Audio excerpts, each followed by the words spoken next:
नमस्कार, मैं हूं मयूरिका और आप देख रहे हैं वीएनएम टीवी। शिक्षा और स्वास्थ्य ये दो ऐसे मुद्दे हैं जो हर नागरिक का बुनियादी अधिकार है, लेकिन कहीं ना कहीं सरकार इन सुविधाओं को, इन अधिकारों को नागरिकों तक पहुंचाने में कमजोर ही साबित होती है। अक्सर सवाल उठते ही रहते हैं और शिक्षा से जुड़े तो कई मुद्दे हमारे सामने आते ही रहते हैं। शिक्षा हमेशा एक मजबूत समाज को क्रिएट करने में बहुत महत्वपूर्ण भूमिका निभाती है, लेकिन शिक्षा का स्तर कहीं ना कहीं गुजरात में थोड़ा सा कमजोर ही है। हमेशा वडोदरा में भी जो वडोदरा पेरेंट्स एसोसिएशन है वो अपनी अपनी समस्याओं को उठाता रहता है और वडोदरा पेरेंट्स एसोसिएशन काफी एक्टिव है कि वडोदरा के अभिभावकों की जो समस्या है वो सरकार तक पहुंचे।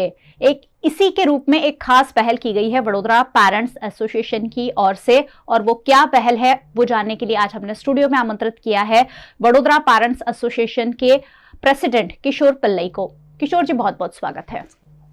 वडोदरा पेरेंट्स एसोसिएशन की ओर से किशोर जी को सालों से हम अभिभावकों की ओर से लड़ते हुए देख रहे हैं, समस्याओं को उठाते हुए देख रहे हैं, और ऐसी ही एक खास पहल वडोदरा पेरेंट्स एसोसिएशन ने की है। सर, क्या है आपका इनिशिएटिव? वेबसाइट हम लोग ने 15 अगस्त इंडिपेंडेंस डे को हम लोग ने डेडिकेट किया वडोदरा के पेरेंट्स और गुजरात के पेरेंट्स के लिए वेबसाइट डेडिकेट किया।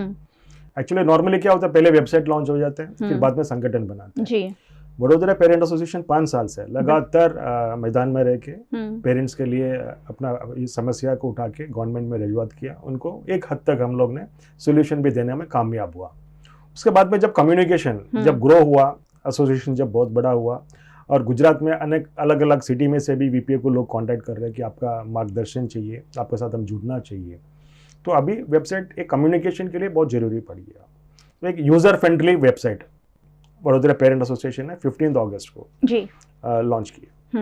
ये यूज़र फ्रेंडली इसके लिए है कि एक बटन का क्लिक पर अगर आपको कोई ग्रीवेंस है और ग्रीवेंस को अगर आपको अथॉरिटी तक पहुंचानी है तो एक ईमेल आईडी हम लोग ने दिया है, उसके ऊपर आप ईमेल करो, आपका समस्या हमारा लीगल टीम पढ़ेंगे, हमारा ऑफिस बेरर्स पढ़ेंगे और जिस अधिकारी के सामने उस मुद्दे को रखना है उस अधिकारी के सामने हम लोग रखेंगे और copy mark to the parent.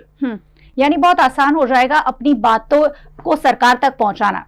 साथ ही अगर कोई जानकारी चाहिए आपको एजुकेशन से जुड़ी हुई तो वो भी बहुत आसानी से वडोदरा पेरेंट्स एसोसिएशन की वेबसाइट पर अब उपलब्ध करा दी गई है। सर, और क्या क्या फैसिलिटी पेरेंट्स को यहाँ मिल पाएगी, क्योंकि समस्याएं बहुत सारी होती है जिसे कोई प्लेटफॉर्म नहीं मिल पाता है? एक्चुअली मेन जिस तरह आप यूज करना चाहिए, आप फॉर एग्जांपल अभी किसी को फीस का स्ट्रक्चर चाहिए जी, आज के तारीख में अगर कोई पेरेंट स्कूल में जाता है तो वहाँ पे कंफ्यूज होता है कौन सा फी स्ट्रक्चर में भरे। तो वडोदरा पेरेंट एसोसिएशन चार्ट में वहाँ पे अपना स्कूल डाल के आप क्लिक करो, एफआरसी का वेबसाइट मिलेगा, उसमें आप अपना स्कूल और क्लास का एंट्री करो, कितना फीस ऑफिशियल आप ले सकते हो उसका एक आपको वहाँ पे डिस्प्ले वेबसाइट में से मिल जाएगा जी। तो अभी तक जो सालों से ये सब जो वेबसाइट गवर्नमेंट की तरफ से जो डिक्लेयर करना था उस वेबसाइट का ऊपर हमारा भी नजर रहेगा और हमारा वेबसाइट का थ्रू वहाँ पे जो डिस्प्ले होने का है वो सब इंफॉर्मेशन हमारा थ्रू उनका ऑफिशियल वेबसाइट हमारे थ्रू एक्सेस कर सकते हैं। हर एक स्कूल का स्ट्रक्चर एक क्लिक में आपको मिल जाएगा। ये एक हो गया। दूसरा, व्हाट्सएप का एक सिंपल है, आप व्हाट्सएप को ऊपर खाली दबाओ तो सीधा हमारा ऑफिस बेयर के साथ आप व्हाट्सएप चैट कर सकते हो। ओके। फोन कॉल करना है, वहाँ पे फोन नंबर दिया हुआ है, आप खाली उसमें क्लिक करो, फोन हमारा यहाँ पे लग जाए। 24 आवर्स होते हैं, लेकिन रात को 10 बजे तक हम लोग ने रिक्वेस्ट किया कि आप अटेंड लोग करते हैं और जवाब भी हम देते हैं। जी जी। फेसबुक ऐप एक्सेस करो, फेसबुक के ऊपर आप क्लिक करो, सीधा हमारा फेसबुक पेज आ जाता है। ओके। जितना भी इंफॉर्मेशन आपको चाहिए फिंगर टिप्स पे आपको मिल जाएगा। कई बार पेरेंट्स जो होते हैं वो बहुत सारी समस्याओं से परेशान तो होते हैं लेकिन बोलना नहीं चाहते। उन्हें डर लगता है कि कहीं ना कहीं उनके बच्चे पर इसका असर ना हो, और ऐसे में वेबसाइट के जरिए अपनी जो प्रॉब्लम्स है वो सरकार तक पहुंचाना वडोदरा पेरेंट्स एसोसिएशन ने काफ़ी ईजी कर दिया है। सर, क्या इसमें प्रॉब्लम्स भी सरकार तक पहुँचाई जा सकेगी?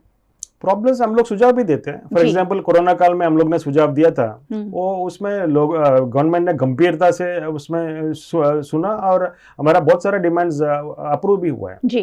अभी लेटेस्ट हम लोग एजुकेशन मिनिस्टर को मिलने गए थे, हमारा एक सुझाव था कि सर ये जो हाईकोर्ट का ऑर्डर है उसमें कुछ कमियां एज एन एडवोकेट मैंने डिंडोर साहब एजुकेशन मिनिस्टर साहब के सामने रखा था और गवर्नमेंट ने एलपीए फाइल किया उस ऑर्डर, नामदार हाईकोर्ट का ऑर्डर को चैलेंज करते हुए गवर्नमेंट हाईकोर्ट में गया हुआ है। अभी उसमें सोल्यूशन क्या आता है, उसमें फाइनल ऑर्डर क्या होता है अलग बात है, लेकिन ये कम्युनिकेशन हम लोग ये खाली विरोध करने के लिए क्या प्रोटेस्ट करने के लिए नहीं, एक अच्छा सुझाव, क्योंकि पढ़ेगा गुजरात तो आगे बढ़ेगा गुजरात। तो हमारी एक जिम्मेदारी ये भी होता है कि शिक्षण का स्तर और शिक्षण के अंदर जो समस्या है वो अधिकारी तक भी हम रिप्रेजेंट करें और हो सके कि अधिकारी को भी उसमें इंटरेस्ट है और अधिकारी भी ये चाहते हैं कि कोई उनके पास फीडबैक दे ताकि वो भी सुधारे जी। तो ये सब एक बढ़िया सा एक साइकिल है और साइकिल होना भी चाहिए। रिप्रेजेंटेशन, डिबेट, डिसेंट, ये सब एक पार्ट्स ऑफ डेमोक्रेटिक सिस्टम। बिल्कुल, और इसी तरह से गुजरात की जो शिक्षा व्यवस्था है उसमें हम मिलजुल कर सुधार ला सकेंगे। वडोदरा पेरेंट्स एसोसिएशन हमेशा इसी दिशा में एक्टिव रहा है और अपनी समस्याओं को हमेशा सरकार तक पहुंचाने की कोशिश की है, उन्हें सुलझाने की भी कोशिश की है। सर, एक सवाल जरूर मेरे मन में आता है, क्या सुधार आप parents as a parents association representative चाहते हैं कि हमें एज अ गुजरात सरकार को और क्या बदलाव लाना चाहिए शिक्षा व्यवस्था में? ये आपने जो सवाल किया वो एक अधूरा सवाल है, क्योंकि और क्या सुधार है, मतलब शिक्षण क्षेत्र के अंदर गुजरात गवर्नमेंट को बहुत बहुत बहुत मेहनत करना है। और मुझे ऑन मीडिया बोलने में अफसोस हो रहा है, लेकिन government is a big failure in the field of education. Budgetary allocation से लेके उनका जो पॉलिसीज का ऊपर इम्प्लीमेंटेशन का जो खामियां हैं, ये सब जब तक उसको दूर नहीं करो तब तक आप शिक्षण का क्षेत्र के अंदर ज़्यादा एक्सपेक्टेशन नहीं रख पाओगे। और मुझे डर है कि जिस तरह अभी शिक्षण का क्षेत्र के अंदर जिस तरह चल रहा है उसका नुकसान अपने बच्चों को और अपना पेरेंट्स को तो होना ही है और हो ही रहे हैं। सरकारी स्कूलों का मुद्दा जरूर सर मैं उठाना चाहूंगी। आपको लगता है सरकारी स्कूलों को हमें कहीं ना कहीं और मजबूत करना होगा ताकि हर तबके के लोगों को, हर तबके के बच्चों को अच्छा एजुकेशन हम दे पाएं? बिल्कुल बिल्कुल। बजटरी एलोकेशन, मैं बार बार मुझे जब भी मौका मिलता है मैं बोलता हूँ बजटरी एलोकेशन स्टेट गवर्नमेंट का हो या सेंट्रल गवर्नमेंट का हो, बजटरी एलोकेशन एजुकेशन में देखे इंफ्रास्ट्रक्चर के ऊपर भी तो इन्वेस्ट करना है। अभी गवर्नमेंट ऑफ गुजरात का बजट अगर एजुकेशन के ऊपर आप स्टडी करोगे, मैक्सिमम अबाउट 85% जो बजट एलोकेशन एजुकेशन में पगार में एडमिनिस्ट्रेटिव एसेंस में जाता है। इंफ्रास्ट्रक्चर के लिए बजट ही नहीं है। जी। उसी मकान जो उसी बिल्डिंग जो वर्षों से है, जो गिरने की तैयारी है, lack of toilets and urinal blocks, specially ladies girl students को, और रिसर्च किया है, लोगों ने स्टडी किया, एनजीओस ने स्टडी किया कि गर्ल स्टूडेंट्स का ड्रॉप आउट रेशियो इसके लिए बढ़ रहे हैं क्योंकि उनको सैनिटेशन और सुविधा अन्य सुविधा नहीं हो रहा है जी। तो ये सब ड्रॉप आउट रेशियो और एक कंड्यूसिव एटमॉस्फेयर, इंफ्रास्ट्रक्चर, ये सब जब तक नहीं करोगे तब तक एक जो गैप है, फॉर एग्जाम्पल 1.5 लाख रुपया पर ईयर देने वाले स्कूल का शिक्षण जो अफोर्ड कर सकता है उनका जो लेवल है, और यहाँ पे सरकार स्कूल में जाने वाले बच्चों का जो लेवल है वो निरंतर बढ़ रहा है जी। और जिस तेजी से बढ़ रहे हैं, एक सोशल इंटरेस्ट क्रिएट हो सकते हैं आज नहीं तो कल, क्योंकि डिस्पैरिटी एक प्रोपोर्शन से ज़्यादा ब्लो आउट हो रहा है।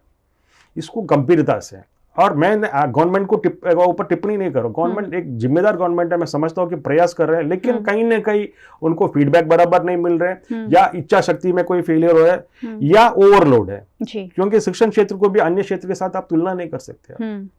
इसको इतना नेग्लिजेंट या इतना एक सिली मैटर समझ के आप उसको नेग्लेक्ट भी नहीं कर सकते। तो सीरियसनेस कहीं ना कहीं दिख नहीं रहे। एक शॉर्ट एग्जांपल, मैं सचिवालय गया था, मिनिस्टर साहब के साथ बैठे थे, सेक्रेटरी एजुकेशन सेक्रेटरी के साथ बैठे थे।